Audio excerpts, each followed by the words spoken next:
Good morning. My name is Ralf Friedrichs. I'm an addiction recovery coach, a life coach, a minister, and the host of this show, the Take Your Life Back Today radio show. You can see a video version of this if you go to YouTube under channel Take Your Life Back Today show, or you can just Google my name, Ralf Friedrichs. 6 things not to say to your sober friends. If you have any friends that are sober, do not say any of these 6. So your friend has announced that they don't drink alcohol anymore. Knowing how to respond to this statement is as much as about what you should avoid as what you should say and do. To help you, I've compiled this video with the 6 top things not to say. That's not to say to your sober friend. To recover from alcohol use disorder, a person has to go through a transformation which takes dedication and commitment. Someone struggling to recover is dependent on the support of other people around them. It's vital to understand that any attempts to manipulate them into drinking alcohol can have a disastrous effect on their efforts to stay sober. Even if you say the wrong thing unwittingly, your friend could be triggered to a relapse. To support your friend/friends at the time they need help most, avoid asking them any of these 6 questions or statements that I'm going to make. Things your sober friend doesn't want to hear at all. But why don't you drink?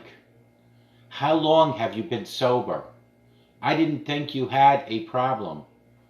I'm not going to drink then. Oh, go on, just a little one. You only live once, and maybe you shouldn't come to the bar with us anymore. Those are the 6 things that your sober friend does not want to hear. But why don't you drink? Well, why don't you drink? Sober people get tired of answering this question.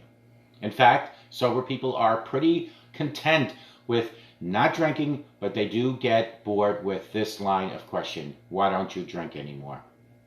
Flip this on its head and imagine someone asking why you are drinking alcohol. You wouldn't be particularly impressed with that intrusion, would you? So if your friend is fine with you drinking, why should you be bothered if they choose not to drink alcohol? Think about that. Some people might have experienced some, embarrassing or frightening alcohol-related experiences. Constantly reminding them of this is likely to make them feel uncomfortable. While you might be genuinely interested, they could regard a simple question as interfering. Leave the contents of your friend's glass alone. It makes no difference to you what they drink, do they? Or does it, I should say. The second question that I mentioned previously, how long have you been sober then? Again, this puts someone firmly in the spotlight. If someone is not stable in their recovery journey, this could make them feel quite uncomfortable. Getting sober is by no means always a smooth ride. A high percentage of recovering alcoholics relapse more than once before they reach long-term sobriety. So, instead of asking someone how long they've been sober, try focusing instead on how well they are doing. That said, it's still unnecessary to go overboard. A sober person typically doesn't want you to make them the center of attention. Move swiftly on to the next subject and don't bring up the theme of sobriety unsolicited. The third question that I mentioned previously, I didn't think you had a problem. That's a huge one. While this comment might be well-intentioned by you, it does nothing to reinforce a person's resolve to remain abstinent. Think about that. Indeed, by denying a problem exists, your friend could even feel you're implying that they don't need to stop. If you make a leading statement like that, I didn't think you had a problem, it can also make someone feel worse. The comment is laden with stigma attached to an alcohol problem. Even if only implied, this can compound the feeling of guilt and shame that a person in recovery often experiences. A more compassionate approach would be to say, well done, I'm proud of you, and so pleased you're making more positive choices. That's what you really want to say. Remember the fourth question, I'm not going to drink then? So you hear, you head to a bar with your friend and they order a Coke. Your response, oh, if you're not going to drink, then I'm not going to drink. Well, first of all, congratulations if you want to give up drinking. But remember, someone in recovery doesn't necessarily want you to stop drinking. They don't want you to make a fuss of all this hoopla. You should drink what you would normally drink. Don't draw attention to the issue itself. Don't draw attention to the person that has made the smart decision to quit. Number 5, the question was, oh, go on, just a little one. You only live once. Live a little, don't be bored. Well, for some people with major addiction problems that are trying to sober up, it can kill them. The problem a sober person has when they hear these words is that they feel they can't interject with, but I'm not boring. Because that in itself sounds, well, boring. Unfortunately, the nature of addiction is such that an alcoholic can't have just a little one without craving more. It's an addictive personality. See, for alcoholics in recovery, a single drink can be enough to trigger a full-bore relapse.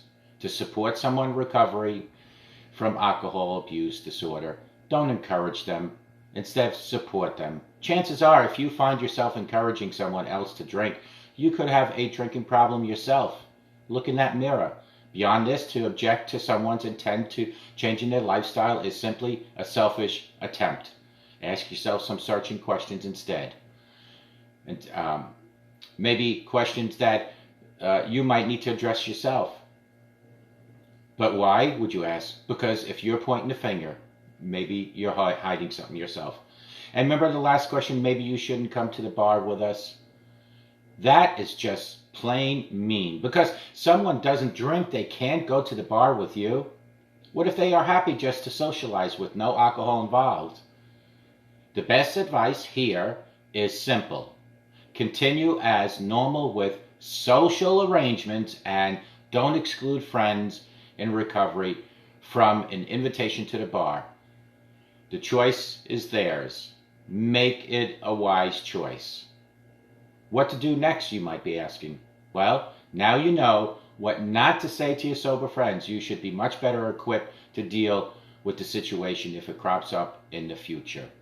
And it's so important that you adhere to not asking those questions. If you or your loved one is struggling with alcohol, don't hesitate to get in touch with our team of experts, being myself and some other people here to Take Your Life Back Today show.